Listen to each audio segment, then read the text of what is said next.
Ang pangalang Miriam Redito Quiambao ay may malalim na kahulugan sa kasaysayan ng kagandahan at telebisyon sa Pilipinas. Ipinanganak siya noong 20 ng Mayo 1975 sa Quezon City. Siya ang panganay na anak ni Medgardo Quiambao at Magdalena Redito na kapwa nagmula sa lalawigan ng Albay. Lumaki siya sa isang simpleng pamilya kung saan itinanim ang mga pangunahing halaga ng disiplina at edukasyon. Nag-aral siya ng elementarya at mataas na paaralan sa School of the Holy Spirit sa Quezon City. Matapos nito ay nagpatuloy siya sa University of Santo Tomas kung saan tinapos niya ang kursong physical therapy. Bago pa man pumasok sa mundo ng mga patimpalak ay nagtrabaho muna siya bilang isang lisensyadong terapista sa St. Luke's Medical Center sa Maynila at naging instructor din sa isang lokal na himnasyo. Ang kanyang tahimik na buhay medikal ay biglang nagbago na magpasya siyang sumali sa Binibining Pilipinas noong taong 1999. Sa simula ay nakuha niya ang titulong Binibining Pilipinas World, subalit dahil sa issue ng pagkamamamayan ng orihinal na nanalo na si Janelle Bautista ay itinalaga si Miriam bilang kinatawan ng bansa para sa Miss Universe 1999 na ginanap sa Trinidad and Tobago.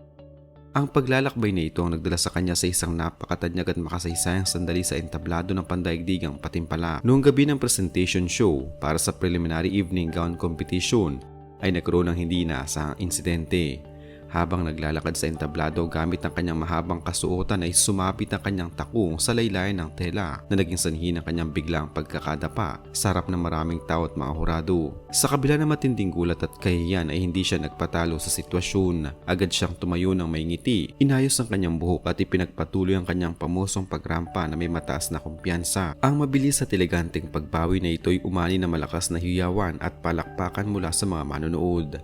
Ayon sa kanyang mga nakaraang pahayag ay labis ang kanyang pag-iyak sa likod ng entablado dahil sa takot at gulat. Ngunit ang pangyaring ito ang mismo naglapit sa kanya sa puso ng mga tao at hurado. Dahil sa kanyang katatagan ay nagwagi siya ng Clairol Herbal Essences Style Award at tuloy-tuloy na nakapasok sa huling bahagi ng kompetisyon. Noong 21 ng Mayo 1999 ay formal siyang hinirang bilang first runner-up kung saan si Mapule Kwelagobe ng Botswana ang siyang nag-uwi ng corona.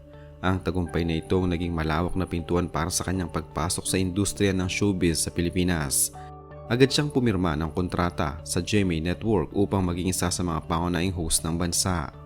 Noong Desyembre 1999 ay naging bahagi siya ng unang pangkat na mga tagapagbalita sa morning show ng unang hirit kasama sina Arnold Clavio, Lin Ching Pascual, Suzy Entrada Abrera, Mickey Ferriols at Ryan Agoncillo. Hawak niya ang segment na style na nakatuon sa pamumuhay at moda. Lalo pang umangat ang kanyang karera sa hosting nang ipare siya kay Paolo Bediones sa palabas na Extra Extra na kalaunan ay naging sikat na reality show na Extra Challenge.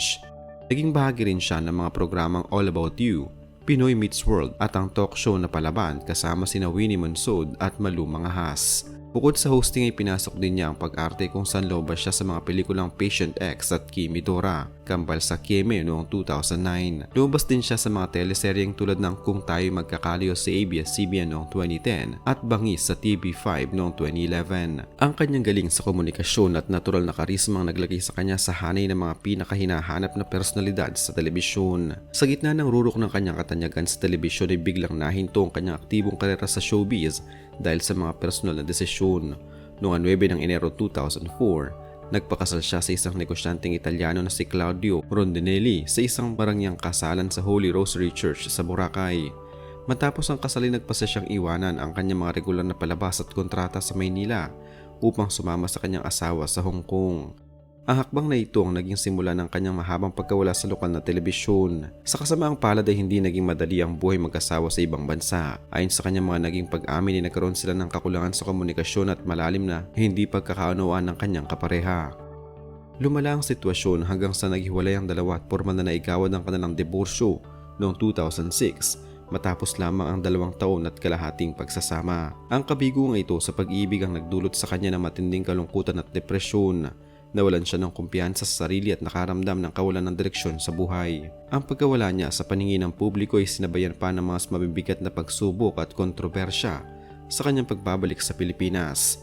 Nang subukan niyang muling buuin ang kanyang buhay ay natuklasan niya ang kanyang mga naipong salapi mula sa mga nakarang trabaho na ipinagkatiwala niya sa mga negosyo ay nawala dahil sa maling pamamahala ng mga taong itinuturing niyang kaibigan. Dahil sa matinding kawalan ng pera at kagustuhang mairaos ang sarili, gumawa siya ng isang radikal na desisyon na nagdulot ng malaking ingay. Nagpasya siyang maging modelo para sa isang kilalang magazine para sa mga kalalakihan na Playboy. Ang desisyong ito ay umani ng matinding batikos mula sa mga konserbatibong grupo at mga organisasyong Kristiyano tulad ng World Vision Development Foundation na kanyang tinutulungan noon. Maraming sektor ang nagpahayag ng pagkadismaya dahil ang imahe ng isang reyna ng kagandahan ay nabahiran ng kontrobersyal na hakbang.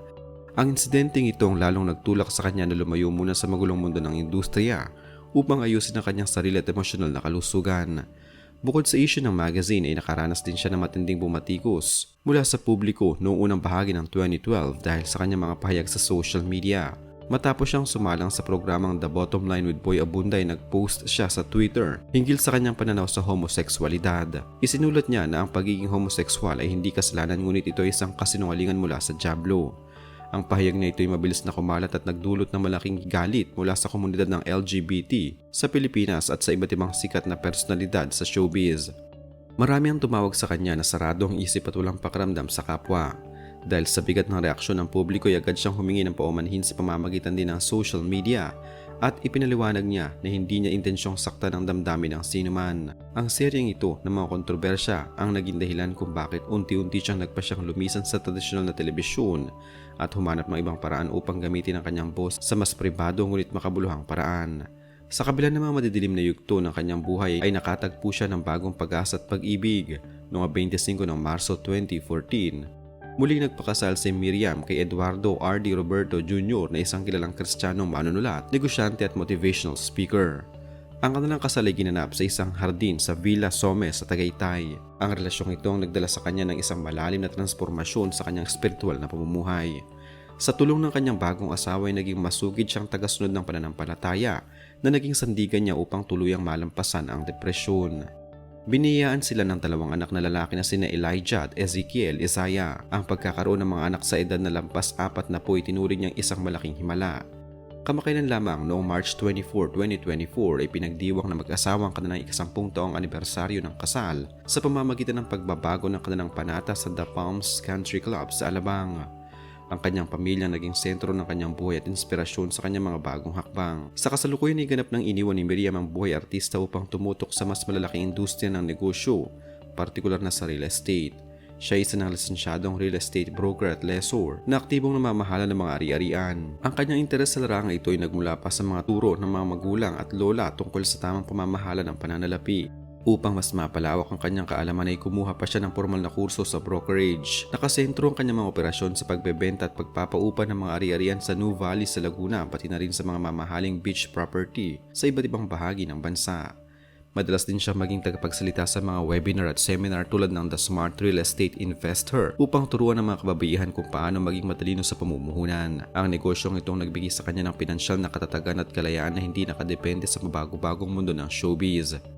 Isang malaking pagbabago sa kanyang buhay kamakailan ay ang opisyal na paglipat ng kanilang buong pamilya sa isla ng Boracay noong Pebrero 2022. Nagpa siya silang iwanan ng maingay at abalang buhay sa Metro Manila upang maranasan ang mas tahimik na pamumuhay sa tabing dagat. Sa kasalukuyan ay doon na sila permanenteng naninirahan ng kanyang asawa at mga anak. Ang kanilang magandang rest house sa isla ay ginawa rin nilang isang Airbnb property na pinapaupahan sa mga turista na naghahanap ng marangyang bakasyunan. Ayon sa kanyang mga pahayag sa mga panayam tulad ng kay Karen Tavila ay ang paglipat sa Boracay ang isa sa mga pinakamagandang desisyon na ginawa ng kanilang pamilya dahil nagbigay ito ng mas maraming oras para sa kanilang mag-asawa at para sa pagpapalaki ng kanilang mga anak.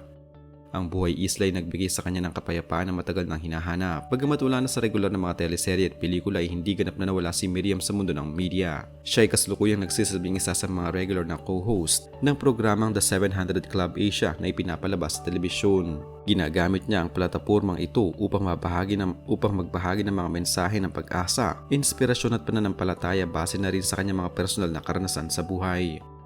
Bukod dito ay napakabisang content creator na rin niya sa digital na mundo. Kasama ang kanyang asawa ay pinamamahalaan nila ang kanilang sariling YouTube channel na pinamagatang Miriam and RD. Sa kanilang mga video at podcast tulad ng Seminar Tayo ay aktibo silang nagbibigay ng payo tungkol sa tamang pag-iipon ng emergency fund, tamang pamumuhunan sa lupa, at kung paano mapapanatili ang isang malusog na relasyon bilang mag-asawa. Ang kanyang paglipat sa digital media ay patunay ng kanyang kakayahang sumabay sa makabagong panahon. Ngayong 2026 sa kanyang edad na 51, binuo niya ang isang matatag na pamilya, matagumpay na negosyo sa real estate at isang payapang buhay sa Boracay. Ang kanyang paglalakbay ay patunay na ang tunay na halaga ng isang tao hindi sinusukat sa dami ng beses na siya'y nadapa, kundi sa kung paano siyang tumayo at nagpatuloy upang maging inspirasyon sa iba.